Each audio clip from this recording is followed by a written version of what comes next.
The following story was collected by The Explorer, a traveler who collected legends and stories, including their own experiences from traveling across Europa, Mayquil, and Ottawa. Their collection, the Explorer's Encyclopedia, has formed the basis of many bestiaries, including the master bestiary used by the Hunters Guild. The stories collected by the explorer are very detailed in the encounters of the creatures and legends. However, very little information about the explorer is certain. No name is ever given, where they came from is uncertain, their goals unknown, even the reason why they were in the northern forest was never stated anywhere in the documents that survived. While the exact location of the cabins mentioned is not certain, similar tales and customs have endured in many areas of the northern forest, especially during the winter and especially in the tundra. While the northern forest extends over Europa, Ottawa, and Vespucci, covering hundreds of distinct cultures, they all share the same story about the forest fiends. My hosts have escorted me through the forest. The days are short here, and we are soon approaching the solstice. The further north we go, the colder it gets. I have seen many strange, very hairy creatures this far north. Creatures that supposedly went extinct during the last ice age, and yet they are thriving within the northern forest. Saber-toothed cats, gigantic woolly mammoths are just a few of them. What interests me is that we are close to an invisible line in the forest, and my hosts grow far more cautious. Before this point, it was common for us to camp for the night wherever it was convenient, usually in the site of an old camp either carved out of a cliff, a clearing, or sometimes in a village or town. Even in the northern forest, towns are common. However, cities are not, and the roads are little more than trails. When we passed by the invisible line, now we are moving very differently. We only travel during daylight hours, not merely dawn until dusk, but we will not even leave until an hour after the sun has risen. We have to make it to our stop an hour before the sun has set. This part of the forest has very large cabins constructed from logs. Two-story tall cabins with no windows and very large fireplaces, and a chimney in the center of the cabin. When we arrive at the cabin, there is plenty of firewood, but still they have us immediately start cutting up firewood. When we finish chopping up the firewood, we leave it outside for the next travelers to make it here. When it is an hour before sunset, we all head into the cabin and we bar the door and we start the fire. My hosts take turns watching over the fire and keep it going, and we all keep close to the fire, staying warm. But it doesn't seem to be the cold that my hosts fear. They fear something else completely. When I ask my hosts about it, they tell me the story. In this part of the forest, the dead don't stay dead. Any body that isn't eaten, burned, or buried will come to life at night. Not just human bodies either. Animals, insects, birds, even the fish all come back to life. And they come back to life different from what they were in life. No longer peaceful, they are deadly predators that will seek out prey and consume their flesh. Even if it was something like a deer or a mosquito, it will seek out prey. That's why the cabins are built within a day of walking to each other, so that way people can get to the cabins safely and stay safe. The dead out there hunt living flesh, and they will do anything they can to claim it. The only thing known that will keep the fiends at bay is fire and sunlight. Any bodies that are discovered are usually burned, buried, or have parts of their body cut away, so they do not come back to life at night. The idea is that by doing so, for anyone or anything you come across, then someone else will have the same kindness for you. The exact same thought process of someone else cutting firewood that they will never use, but they leave it for the next person, for the next, and for the next person to cut firewood for others. The only warning of a fiend being nearby is by their whistling. For whatever reason, whatever curse, miracle, or phenomenon that brings them back to life also imbues them with a love of whistling, even if they couldn't whistle in life, whether it was a deer, spider, or even a man with a jaw removed. The dead will whistle when moving, only stopping their whistling when they are stopped or when they are actively hunting someone. Hence why in this part of the northern forest, whistling at night is forbidden. Whistling makes others think that you are one of the fiends of the night, and it is also feared that whistling will draw others from deeper in the forest.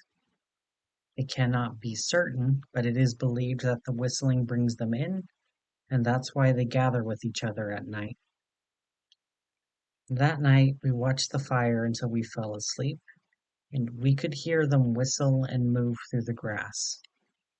Once or twice they tried to open the door, but when they couldn't, they simply moved on. They aren't very intelligent predators. They should know by now that unboarded doors means that no one is in there. If they kept up at the doors, they could break it down, but thankfully they don't.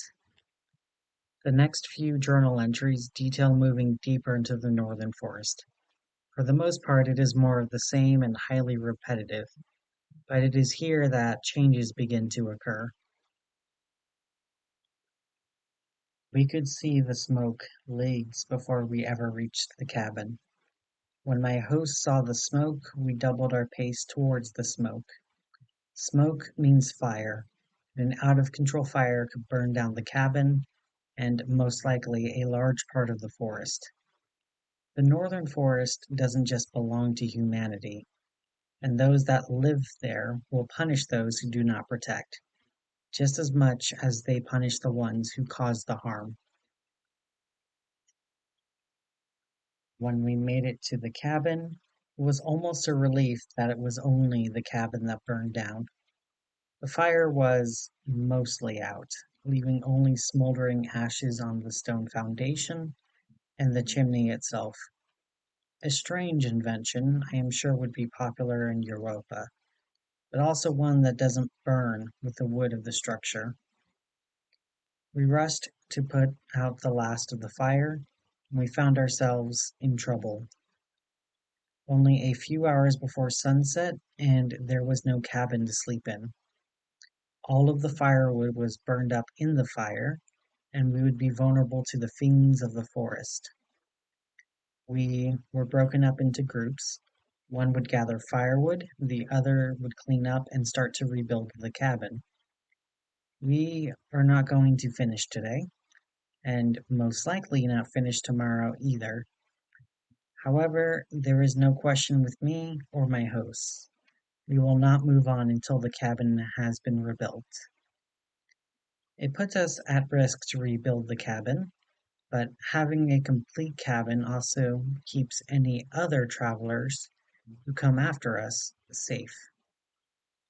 Just like chopping firewood for the next guests, we have a responsibility to those who came after us to rebuild, and offer safety to the strangers who came after us. It isn't a question of would someone else do the same for us. We aren't doing it to make someone else owe us. We are doing it because it is right. The northern forest is full of monuments of ash and dust, of those who had selfish motives. Some legends say that the reason the soil of the northern forest is so rich is because it is fertilized by everyone who has ever died in the forest. There is definitely some truth to this. More than a few of the trees we cut down, when you get through the outer levels of the tree, you can see branches and roots shaped like a skeleton. Tree roots will grow into the corpses of any animals that are nearby, including human beings. Usually by the time it is reached, there is only bone left, but it is terrifying to dig only a little and stare into the wooden sockets and a wooden smile of a wooden skull of a living skeleton. I think this may be why burying the dead keeps them from coming back. The trees grow into them and consume them before they are given the chance to come back. I bring this up because no matter where we dug, we found bodies.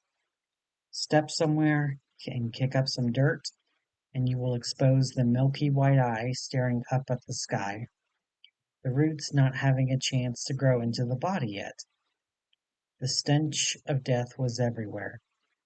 No weapons, no armor, and no clothes left on the bodies.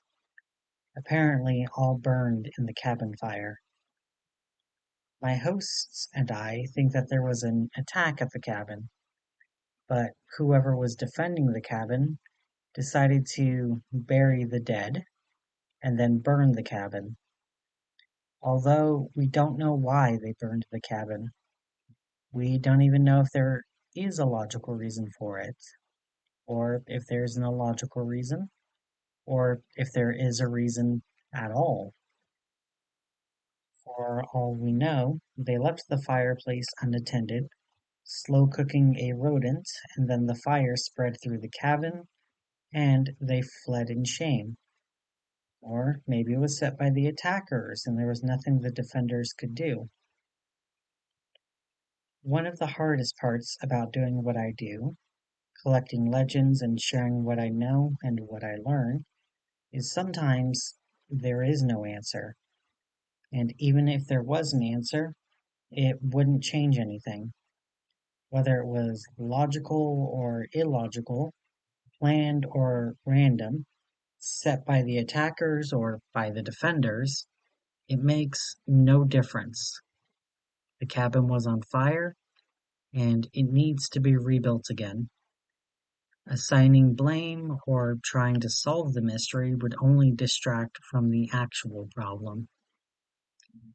I am a naturally curious person, and I cannot help my mind from wandering and wondering as I helped chop up firewood and make sure that none of the barely buried bodies are exposed. I wonder why so many people are attacking this single cabin and who they were seeking to harm, and more importantly, why. While death and even murder aren't uncommon in the northern forest, there is usually a motive, especially for a large group of people to attack anyone or anything. No, this was definitely someone, not something. The animals of the northern forest don't set fires. They also don't strip weapons and armor from the bodies and then bury them. Whoever this was either one very powerful individual or a large group of people. And even though they buried the attackers in the soil, it doesn't mean the defenders were good people. For all I knew, the attackers were pursuing a murderer, or maybe it was just two groups of murderers who found each other. And the more I think about it, I realized something. The very fact that my host thought the people buried were attackers and not defenders. The only evidence that they were attackers was the fact they were all facing the cabin. Wherever they were buried, their faces would be facing the cabin if they were still standing. They were all buried face up with no apparent wounds, but very easily the defenders could have been trying to fight attackers who reached the cabin. So who knows if they were really attackers or defenders? Thoughts of conspiracy and criminal espionage plagued my thoughts when we were all gathered. The cabin barely had short walls, and we built our fire in the fireplace, lighting it while we all sat with our backs towards the fire, gripping our axes and knives, preparing for a possible fight. The fiends aren't supposed to get close to the flames, though there is always a possibility that we misunderstand the legend, or maybe they will try something else. As the sun set and the last sliver of light faded from the west, we could hear the whistling. It came from beyond the clearing, and it started as a single, lonely whistle. And soon it was joined by another, and another, and another, and far more. Seemingly hundreds of whistles joined into the night as the fiends came from the forest. In the dim light of the moon and stars above, I could barely see their shapes. In the dark, the animal corpses and the human corpses looked exactly the same, misshapen abominations whose eyes could only dimly reflect the fire's light as they shambled towards us. In some of their hands I could see weapons: axes, pickaxes, shovels, hammers, knives, carved bone, stone, and even weapons of ice held in equally frozen hands. They kept whistling as they got closer and closer to the cabin's short walls, a frightening and fearsome form of forewarning, our final frozen finish. But the only thing worse than the whistling was their silence. They gathered just beyond an arm's reach beyond our reach. They stopped whistling, standing there in silence. Those frozen fiends of the forest stood there and stared at us, unblinking in the darkness. The light of the flames flickered off their faces, but they dared not get closer. If they got closer, then they were at risk of our arms, and we did not dare reach out for them, because if we miss, we will be torn apart by the crowd. So we waited at an impasse. Our fearsome, frightful, fiendful friends focus forever frozen on our fickle flame flashes, fading from the flurries falling from the formidable floating fog. The living's breath formed fog in front of us, but the dead did not breathe, producing no steam of life, and only silence instead of breath. Even with our best efforts, the fire was still exposed to the winds of the foggy night. Every time the flames weakened, the shadows surrounding the fiends swooped, like predatory birds eager to strike and pounce upon us for not being able to keep them at bay. And when the flames grew stronger, the shadows retreated, but in place of the shadows, we saw the truth in the weak glow of the fire. Fire is a lot like the truth. It can reveal the world around you. It keeps you out of the darkness and ignorance, replacing the worst fears in your mind with what is actually around you. It can render something impossible to consume into something delicious, and something you would enjoy even the scent of. But fire can also spread, and it can burn. Those who plunge directly into it are consumed by it and will feel great pain beyond anything that lies in the darkness of the abyss. If not properly treated, it will spread, suffocating, burning, melting, and incinerating everything in its path, leaving nothing but ashes behind. Many people see this, and they think it means hiding the truth is the best thing to do. I don't agree with them. To me, it means it needs to be respected and understood, but never feared. Suffocating it leaves you cold and leaves you in a place so dark and cold you may never find your way out. But you also need to keep yourself safe from being exposed to too much of it. Tonight, the fire revealed the truth of what the fiends looked like. I could see a lot of what I thought was carved bone weapons was partially true, but it would be more accurate to say they turned their injured and shattered arms into weapons. The radius and ulna bones sharpened to a point, making them into violent weapons that could reduce a human to meat in seconds. I saw them slack-jawed with their mouths open, no saliva left in their bodies, no fluids, no humors, and no life left in their bodies. At least, I thought at first there was no life in them. I watched on as I was proven wrong. I saw movement beneath the clothing, wriggling and squirming. I watched as they dripped from the corpse's clothes onto the ground, soon freezing to death, but not before I saw what they were. Maggots. The fiends were infested with life, scavengers that crawled, consumed, and cultivated the corpses, practically a biome unto themselves, and that made them only more horrifying.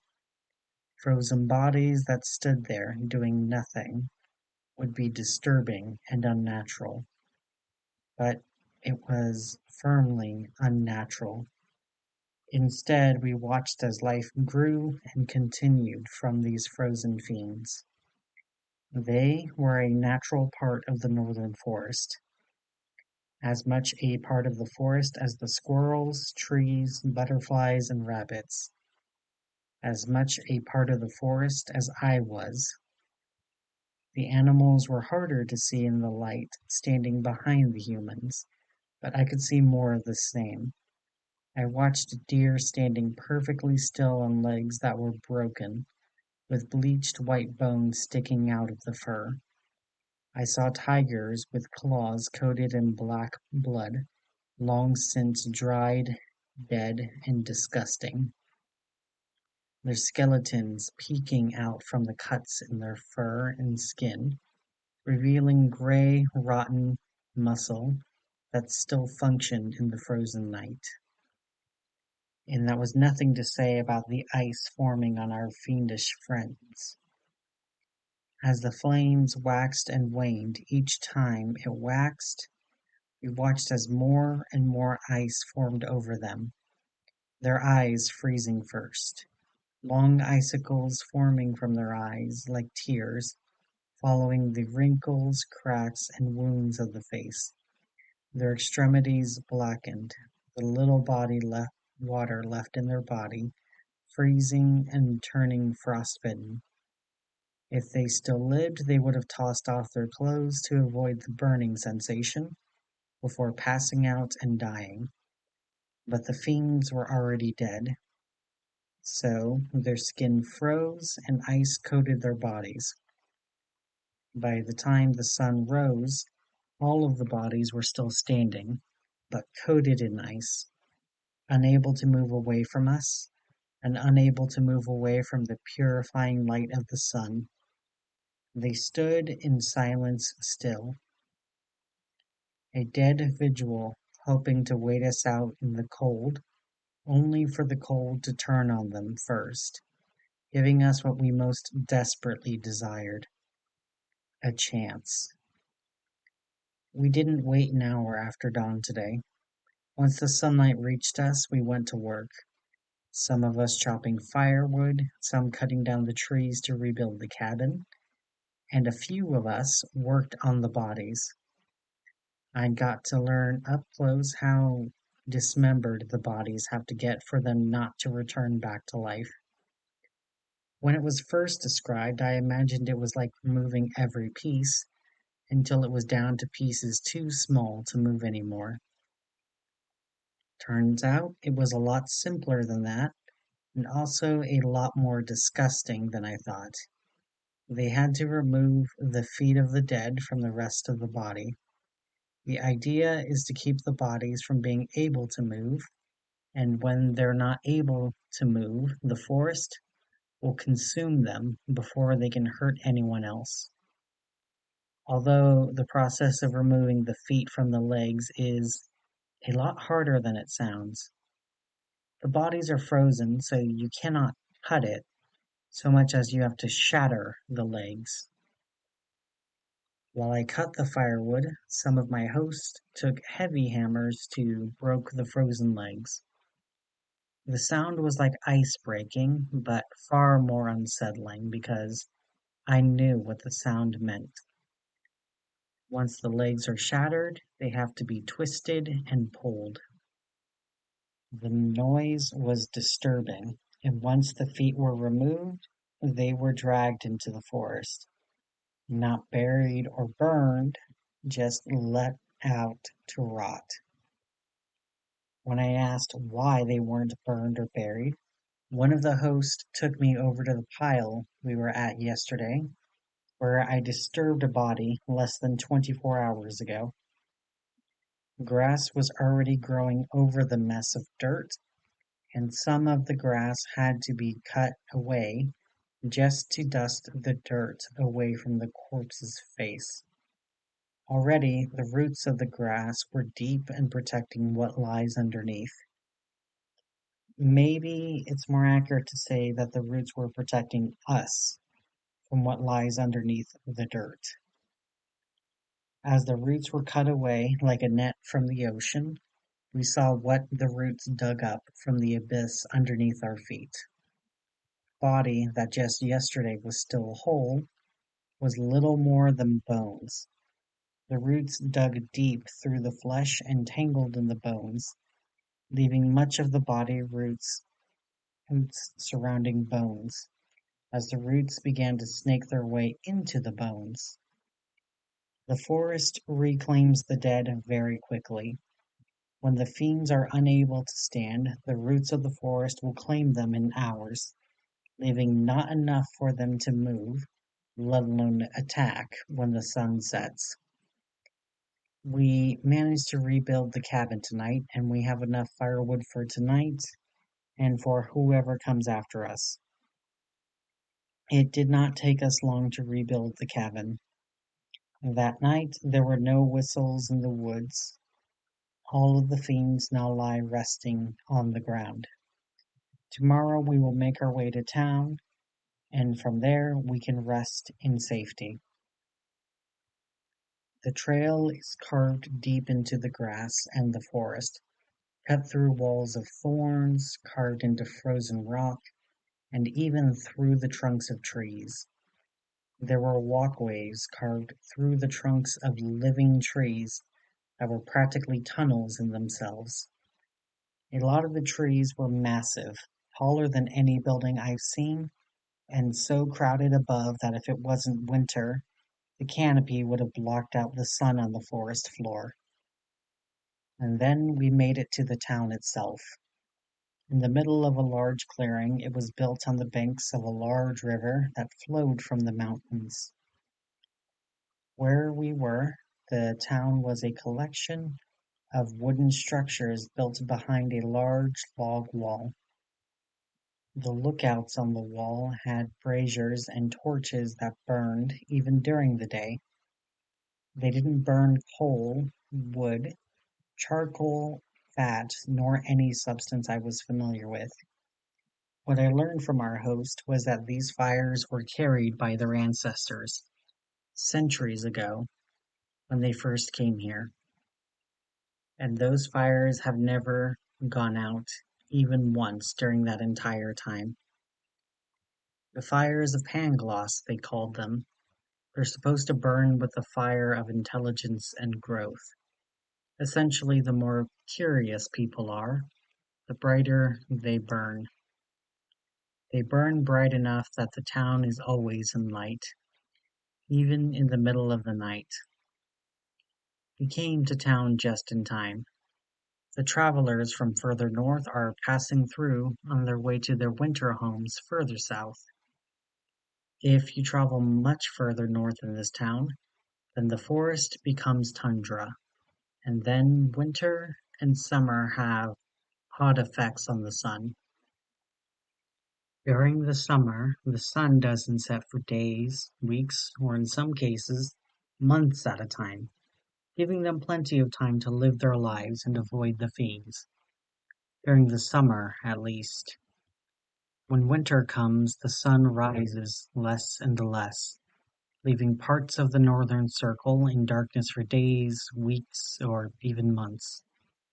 There's even rumors of parts of the northern circle that the sun has never risen on at all. Dangerous conditions in the best of times. Beautiful with the aurora borealis, but very dangerous. The fiends that live in the tundra are very different from those that live in the forest. So different, in fact, that they may not even be the same fiends that live in the northern forest at all. The fiends of the tundra function for centuries, and more than a few are rumored to be thousands or even tens of thousands of years old. I will have much to explore in the tundra, but for now, I remain in town, and I will be sure to share what I learned about these frozen fiends. While the explorer would eventually make it to the tundra of the Northern Circle and learn more about how the fiends are different, it would take them over a month to leave for the tundra, and it would take 5 years to return. I am still looking for those writings, but thankfully I'll be able to check out that book in a few weeks from the halls of time.